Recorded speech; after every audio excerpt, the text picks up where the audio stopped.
Pagpromotar sa kakao ug coffee tour sa Davao Region isip kabahin sa agritourism pakusgan sa Department of Tourism Region 11. Gisiguro sab nga mulungtad ang kakao ug coffee production pinagi sa tabang sa ubang ahensya sa gobyerno. Ato ibalik si John D. Esteban. Cacao nibs ug sikwate, pipila lamang kini sa mga produkto nga gama sa kakao nga imong matilawan dinhi sa 5 ka ektaryang cacao farm sa Barangay Lacson, Kalinan, Davao City. Usa ni sa mga lapad nga umahan, diin ginapatubo ang mga kalidad nga kakao nga maoy ginahimong tsokolate pinaagi sa ginadalit nga cacao tour ug gitawag nga Cacao Lakaw. Makatuon og mas masabtan sa mga turista ang pagpanguma sa kakao ug ang pagproseso niini.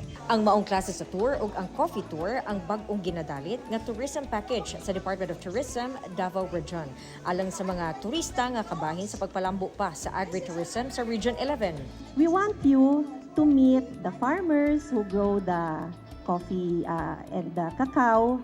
And we want you to immerse also sa mga local culture natin and of course to our local communities. No? Since 2017, Davao Region has been consistently landing in the top 50 best beans in the world. Meron tayong mga winners.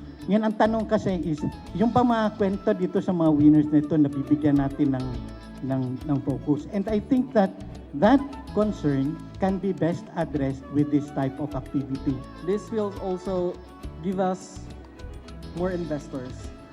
More investors means more quality of production, and then more production means more livelihood, and then we can empower our farmers. Katambayayon sa DOT ang Department of Trade and Industry ug Department of Agriculture Region 11 aron magpadayon ang produksyon pinaagi sa pagtabang sa mga mag-uuma ug sa pagproseso ug pagbaligya sa ilang mga produkto. Actually, we have a allotment of 17 million for 2025 alone to cater production support services po ng ating farmers. That would include yung distribution of planting materials. We have also the fertilizers. We have also the tools and infrastructures po para sa kanila. And as well as the capability building po natin. So we help entrepreneurs do this and package so that it is more inclusive and sustainable. Kauban, si Bebot Kahel sa kamera, John D. Esteban. 1 Mindanao.